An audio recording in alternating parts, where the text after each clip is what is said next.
मान लो कोई P Q एक भूमि है, तो भूमि के एक बिंदु से 20 मीटर ऊंचे भवन, यानी यहाँ पर क्यू बिंदु पर 20 मीटर एक भवन है, ठीक है, 20 मीटर एक भवन है। एक मीनार, 20 मीटर ऊंचे भवन के शिखर पर लगी एक मीनार के तल और शिखर का उन्नयन कोण क्रमशः 45 और 60। तो देखो, तो ये मान लो गया आर, ठीक है, यहाँ मान लिया हमने आर, और इसी पर एक मीनार लगी हुई है, तो पी क्यू आर, और यहाँ मान लिया एस।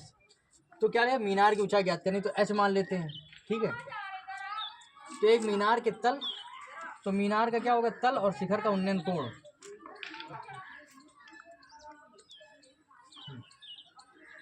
भूमि के एक बिंदु से 20 मीटर ऊंचे भवन, तो ये शिखर और शिखर पर लगी एक मीनार के तल पर, तो ये एक दूसरा कोण बन गया, ठीक है। तो यहाँ पर कोण की कितना बन गया, 45 डिग्री, और ये हो गया टोटल 60 डिग्री। तो यानी एच की वैल्यू निकालनी। तो सबसे पहले हम बात कर रहे थे पी क्यू आर की, तो ट्रायंगल पी क्यू आर की बात करेंगे,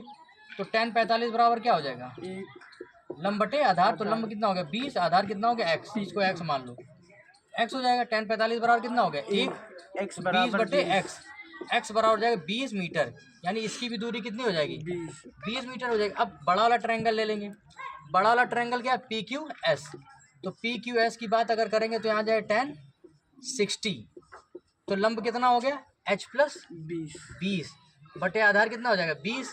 tan 60 की वैल्यू कितनी होगी √3, तो 20 का इससे गुणा करते हैं 20, h प्लस 20 इधर ले आओ, तो 20 √3 और माइनस 20 h बराबर हो जाएगा, तो 20 कॉमन ले लो, तो √3 - 1 मीटर, ये आ जाएगा h बराबर, यानी तुम्हारी ऊंचाई मीनार कितनी हो जाएगी